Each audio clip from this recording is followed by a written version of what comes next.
മനുഷ്യന് ഭ്രാന്താവലുണ്ട്.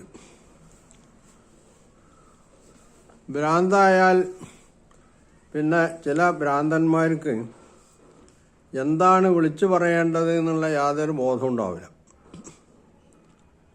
നമ്മളെ മൊക്കം ഉമർ ഫൈസി യഥാർത്ഥത്തിൽ ഇത്തരത്തിലുള്ളൊരവസ്ഥയിലാണ് ഇപ്പോൾ ഉള്ളത്.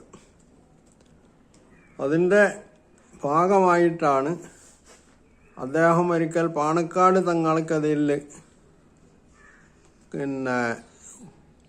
ഉറഞ്ഞ് തുള്ളിയിട്ടുള്ളത്. കുറച്ച് ആളുകൾ തങ്ങളെ പിന്തുണക്കാനുണ്ട് എന്ന് കാണുമ്പോൾ ഇത്തരം ആളുകൾക്ക് കുരുപൊട്ടുകയും തങ്ങൾക്കിഷ്ടമില്ലാത്ത ആളുകളെ സംബന്ധിച്ചൊക്കെ എന്തും വിളിച്ചു പറയാൻ ശ്രമിക്കുകയും ചെയ്യാന്നുള്ളതാണ് ഇവരുടെ രീതി. ആ കൂട്ടത്തിൽ അവർ ഭരണകൂടത്തിൽ നിന്ന് ചില അപ്പക്കഷ്ണങ്ങൾ കിട്ടുമെന്നുള്ള വ്യാമോഹവും അവരെ ഇതിന് പ്രേരിപ്പിക്കുന്നുണ്ടാവും. യഥാർത്ഥത്തിൽ ഇതൊക്കെയാണ് ഉമർ ഫൈസിയെ ഇത്തരം സംഗതികൾക്ക് പ്രേരിപ്പിക്കുന്നത്. എന്ന് പറഞ്ഞാൽ അയാൾ ഇപ്പോൾ ഒരു ഭ്രാന്തനാണ് എന്നതാണ് വസ്തുത. ഇപ്പോൾ അയാൾ അവസാനമായി പറഞ്ഞിട്ടുള്ളത് ആളുകളെ ചിരിപ്പിക്കാൻ പോകുന്നൊരു സംഗതിയാണ്. എന്ന് പറഞ്ഞാൽ ജമാഅത്തെ ഇസ്ലാമി, മുജാഹിദ് ഈ രണ്ട് വിഭാഗത്തെയും ഇവിടുന്ന് പുറത്താക്കണം. ഇവിടെ സംഘപരിവാർ മുസ്ലിങ്ങളെ തന്നെ പുറത്താക്കണം, മൊത്തത്തിൽ മുസ്ലിങ്ങളെ തന്നെ പുറത്താക്കണം, അവർ പാകിസ്ഥാനിലേക്ക് പോകണം എന്ന് പറഞ്ഞുകൊണ്ടിരിക്കുന്നവരാണ്.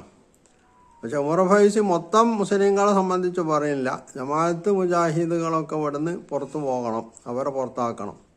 അതിന് നമ്മൾ സുന്നികൾ ഒന്നിച്ച് നീങ്ങണമെന്നാണ്. അപ്പോൾ ഏതാണ് ഈ ഒന്നിച്ച് നീങ്ങുന്ന സുന്നികൾ എന്നൊരു ചോദ്യം വേറെ ഉണ്ട്.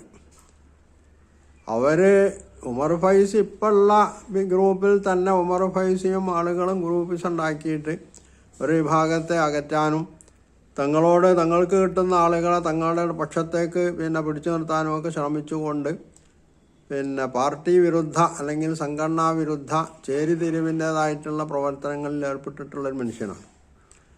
അയാളാണ് മൊത്തത്തിൽ സുന്നികളെ ജമാഅത്തുകാർ മുജാഹിദീങ്ങളിൽ നിന്ന് പുറത്താക്കാൻ വേണ്ടി ശ്രമിക്കണം, അങ്ങനെ നമ്മൾക്ക് ഒന്നായിട്ട് പ്രവർത്തിക്കാം, അങ്ങനെ ജമാഅത്തുകാർ മുജാഹിദുകളും ഇവിടുന്ന് പുറത്തു പോയി കഴിഞ്ഞാൽ പിന്നെ ഇവിടെ ഒക്കെ സംഗതികൾ കുശാലായി ഒക്കെ ഭാസുരമായി സുഖമായിട്ട് നമ്മൾക്ക് മുമ്പോട്ട് പോകാമെന്നുള്ള ആ ഒരു മനപ്പായസം കൊണ്ടുകൊണ്ടാണ് അയാൾ മുമ്പോട്ട് പോകുന്നത്. അതിൻ്റെ ഭാഗമായിട്ടാണ് അയാൾ ജമാഅത്ത് മുജാഹിദുകളെ പുറത്താക്കണമെന്ന് പറയുന്നത്. ഈ പുറത്താക്കുമ്പോൾ എങ്ങോട്ടാണ് പോവേണ്ടത് എന്നും കൂടി ഇയാൾ പറയേണ്ടതായിരുന്നു. അതിന് പക്ഷേ മൂപ്പരെ കയ്യിൽ സ്ഥലം ഉണ്ടാവില്ല. പുറത്താക്കണം എന്നുള്ളത് മാത്രമേ അയാളുടെ കാഴ്ചപ്പാടിലുള്ളൂ. എങ്ങോട്ട് പോകണമെന്ന് പറയാൻ കഴിയാത്തത് അതുകൊണ്ടാണ്. അപ്പോൾ ഈ രീതിയിൽ മനുഷ്യരിൽ ഛിദ്രത ഉണ്ടാക്കാനും അതുപോലെ തന്നെ വിഘടന സമീപനങ്ങൾ കൈക്കൊള്ളുകയും ഒക്കെ ചെയ്യാന്നുള്ളത് ചില പണ്ഡിത വേഷധാരികളുടെ സമീപനങ്ങളിൽപ്പെട്ട നല്ലൊരു തലകെട്ടും താടിയും ആ കൂട്ടത്തിലൊരു കൗത്തിൽ ചുറ്റാൻ പറ്റിയ പച്ച നിറത്തിലോ മറ്റോ ഉള്ള വല്യം ഇതുണ്ടായാൽ മൂപ്പര് മഹാനായി വലിയ സൂഫിയായി പിന്നെ മൂപ്പർ പറയുന്നതൊക്കെ കേട്ടുകൊള്ളും എന്നുള്ള നിലക്കുള്ള ഒരു തരം അധമബോധവും അതുപോലെ തന്നെ ഔദ്ധത്യബോധവുമാണ് ഇവരെ ഇതിനൊക്കെ നയിച്ചുകൊണ്ടിരിക്കുന്നത് എന്നുള്ളതാണ്. യഥാർത്ഥത്തിൽ ഇവർ വേഷം കൊണ്ടല്ലാതെ യഥാർത്ഥത്തിൽ തന്നെ ഇവർക്ക് പാണ്ഡിത്യം ഉണ്ടായിരുന്നുവെങ്കിൽ ഇവർ ഖുർആനും സുന്നത്തുമാണ്, നബി സല്ലല്ലാഹു അലൈഹി വസല്ലമയുടെയും ഖുർആൻ്റെയും ഒക്കെ അധ്യാപനങ്ങളാണ് ഇവർ മുമ്പോട്ട് വെക്കണമെങ്കിൽ അതനുസരിച്ചാണ് അവർ ജീവിക്കണതെങ്കിൽ അവർ ചെയ്യേണ്ടത് ഇതല്ല. തങ്ങൾക്ക് അഭിപ്രായ വ്യത്യാസമുള്ള ആളുകളോട്ടുമായിട്ട് മാന്യമായി സംസാരിച്ചിട്ട് എന്താണ് വസ്തുതകളുള്ളത് അല്ലെങ്കിൽ എന്താണ് ഈ സംഘങ്ങൾ തമ്മിലുള്ള അഭിപ്രായ വ്യത്യാസങ്ങളുടെ അടിസ്ഥാനം അത് മനസ്സിലാക്കിയിട്ട് അതിൽ ശരിയുണ്ടോ തെറ്റുണ്ടോ എന്ന് പറഞ്ഞാൽ സാധാരണ മനുഷ്യരെ സംബന്ധിച്ച് ആൾ എത്ര വലിയ പണ്ഡിതനോ പണ്ഡിത സംഘടനയോ ആയിരുന്നാൽ പോലും അവർക്ക് തെറ്റുകൾ സംഭവിക്കാം.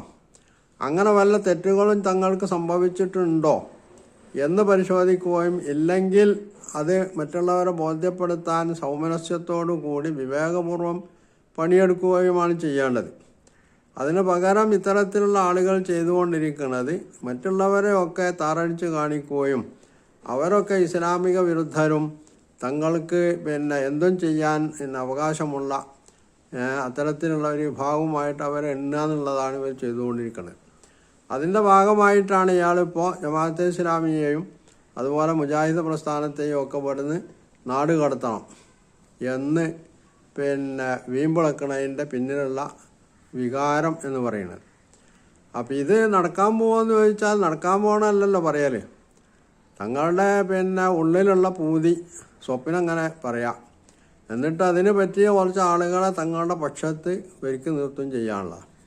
ഇത് വിജയിക്കുമെന്ന് ചോദിച്ചാൽ വിജയിക്കുകയില്ല എന്നുള്ളതിൻ്റെ ഒന്നാമത്തെ തെളിവാണ് പാണക്കാട് തങ്ങൾക്കെതിരിൽ ഇയാൾ നേരത്തെ പറഞ്ഞിട്ടുള്ള പരിഹാസ്യമായിട്ടുള്ള പ്രസ്താവന. അപ്പോൾ അത് പ്രശ്നം ചർച്ചയ്ക്ക് വന്നപ്പോൾ പിന്നെ അയാൾ അവരുടെ ഉരുണ്ട് കളിച്ചു. അവസാനം അയാൾ ഏതോ നിനക്ക് അതിന് തടികൂടി രക്ഷപ്പെടുക ചെയ്തിട്ടുള്ളത്. ഇനിയിപ്പോൾ അതുമായിട്ട് മുമ്പോട്ട് വന്നിട്ട് കാര്യമില്ല. കാരണം അതിൻ്റെ കാലം കഴിഞ്ഞെന്ന് മാത്രമല്ല, ആളുകളെ അണികളിൽ നിന്ന് പോലും തങ്ങൾക്ക് വല്ലാതൊന്നും ആളുകളെ കിട്ടൂല എന്ന് കണ്ടപ്പോൾ ഇനി അണികളെ തങ്ങൾക്ക് അനുകൂലമാക്കി നിർത്താനുള്ള ഒരു മാർഗം എന്നുള്ളവർക്കാണ് ഈ ജമാഅത്തെ ഇസ്ലാമിക്കാരെയും മുജാഹിദുകളെയും നാട്ടിൽ നിന്ന് പുറത്താക്കാൻ അയാൾ അണികൾക്ക് നിർദ്ദേശം കൊടുക്കുന്നത്. അപ്പോൾ ഈ നമ്മുടെ നാട്ടിൽ സാധാരണ പറയുന്ന ഒരു സംഗതിയാണല്ലോ, മറ്റുള്ളവരെ സംബന്ധിച്ച് വിമർശിക്കുമ്പോൾ ഇവർ ഭീകരവാദികളാണ്, അല്ലെങ്കിൽ അവർ കലാപകാരികളാണെന്നൊക്കെ പറയാറുണ്ട്. ഇതിനെ സംബന്ധിച്ച് ഉമർ ഫൈസിയുടെ ഈ ഒരു തിട്ടൂരത്തെ സംബന്ധിച്ച് നമ്മൾ എന്താ പറയുക? ഇത് ഭീകരവാദമായിട്ടാണോ അതോ കലാപത്തിനുള്ള ആഹ്വാനമാണോ അതുമല്ലെങ്കിൽ ഇത് സമാധാനം സ്ഥാപിക്കാനുള്ള ശ്രമത്തിൻ്റെ ഭാഗമാണോ? ഇത് നിർണയിക്കപ്പെടേണ്ടതുണ്ട്.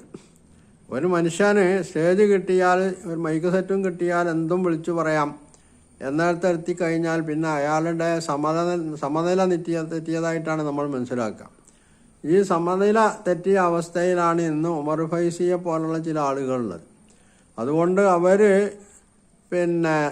കൊടയിലടങ്ങാത്ത വടി എന്ന് നമ്മൾ സാധാരണ പറയുന്നത് പോലെ അവർക്ക് സ്വയം തന്നെ ചെയ്യാൻ അല്ലെങ്കിൽ അനുയായികളാൽ ചെയ്ത് പ്രാവർത്തികമാക്കാൻ കഴിയാത്ത സംഗതികളെ സംബന്ധിച്ച് പ്രസംഗിച്ചുകൊണ്ടിരിക്കാം. എന്നിട്ട് കുറച്ച് ആളുകളെയെങ്കിലും ഇവർക്കതിൽ തിരിച്ചുവിടാൻ കഴിഞ്ഞാൽ അത് വലിയൊരു ഭാഗ്യമായിട്ട് മഹാഭാഗ്യമായിട്ട് കണക്കാക്കുക. ഇതാണ് ഇവർ ചെയ്തുകൊണ്ടിരിക്കുന്നത്. യഥാർത്ഥത്തിൽ ഉമർ ഫൈസിയെ പോലുള്ള ആളുകൾക്ക് എന്താണ് ഇസ്ലാം എന്ന് മനസ്സിലായിട്ടുണ്ടോ, അതുപോലെ എന്താണ് ഈ അഹ്ലു സുന്നത്ത് വൽ ജമാഅത്ത് എന്ന് മനസ്സിലായിട്ടുണ്ടോ എന്നതുപോലും സംശയകരമാണ്. കാരണം ഇസ്ലാം മനസ്സിലാക്കിയ ഒരാൾ ഈ രീതിയിൽ എന്തെങ്കിലുമൊക്കെ വിളിച്ചു പറയില്ല. അഹ്ലു സുന്നത്ത് വൽ ജമാഅത്ത് മനസ്സിലാക്കിയിട്ടുള്ള ഒരാളെ സംബന്ധിച്ചിടത്തോളം ഉമർ ഫൈസിയെ പോലുള്ള ആളുകൾ കാട്ടിക്കൂട്ടുന്ന ഇത്തരം പേക്കൂത്തുകൾ അംഗീകരിക്കാനും കഴിയില്ലാനുള്ളതാണ്. ഇവിടെയാണ് നമ്മൾ ഇമാം ഗസാലിയെ പോലുള്ള ആളുകൾ പണ്ഡിതന്മാരെ രണ്ട് വിഭാഗമായി തിരിച്ച സംഗതി മനസ്സിലാക്കേണ്ടത്. ഇമാം ഗസാലി റഹ്മഹുല്ല അദ്ദേഹത്തിൻ്റെ ഇഹ്യാ ഉലൂമുദ്ദീനിൽ പണ്ഡിതന്മാരെ രണ്ടായിട്ട് വേർതിരിക്കുന്നുണ്ട്. ഒരു കൂട്ടർ അദ്ദേഹം ഉലമാ ഉൽ ആഖിറ പരലോകത്തിന് പ്രാധാന്യം നൽകുന്ന പണ്ഡിതന്മാരെന്ന് പറയുമ്പോൾ, മറ്റൊരു വിഭാഗത്തെ അദ്ദേഹം ഉലമാ ഉദ് ദുന്യ ഭൗതികതയ്ക്ക് പ്രാധാന്യം നൽകുന്ന പണ്ഡിതന്മാരെന്നുള്ള ലിസ്റ്റിലാണ് പെടുത്തിയിട്ടുള്ളത്. ആ ഭൗതികതയ്ക്ക് പ്രാധാന്യം നൽകുന്ന പണ്ഡിതന്മാരുടെ ഗുണങ്ങളെന്തായിരിക്കും എന്ന് അദ്ദേഹം പറയുന്നുണ്ട്.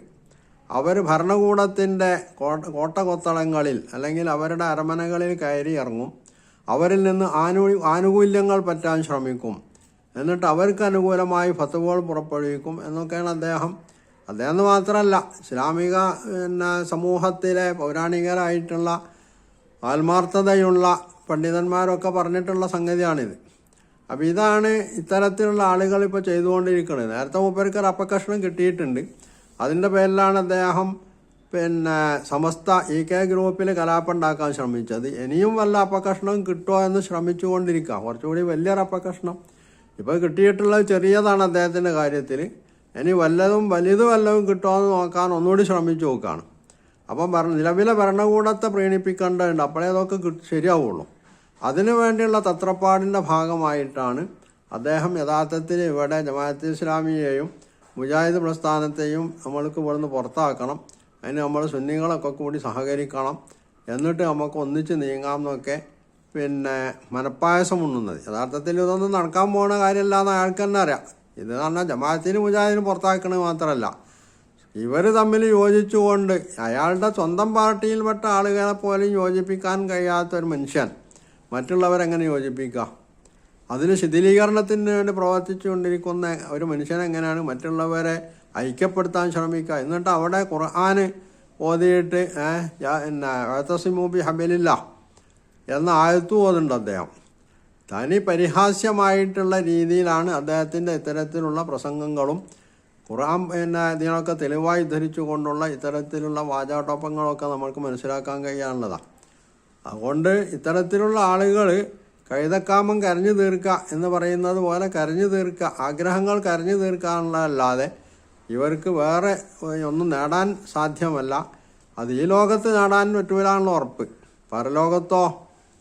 പരലോകത്ത് അല്ലാഹു സുബ്ഹാനഹു വ തആല ഇത്തരം പണ്ഡിതന്മാരെ നിർത്തിപ്പൊരിക്കുന്നത് അവർ അനുഭവിക്കാൻ പോകുന്നൊരു സംഗതി കൂടിയാണെന്നുള്ളത് എത്ര വേഗം അവർ മനസ്സിലാക്കുന്നുവോ അത്രയും അവർക്ക് നല്ലത് എന്ന് മാത്രമേ അതിനെ സംബന്ധിച്ച് നമുക്ക് പറയാനുള്ളൂ.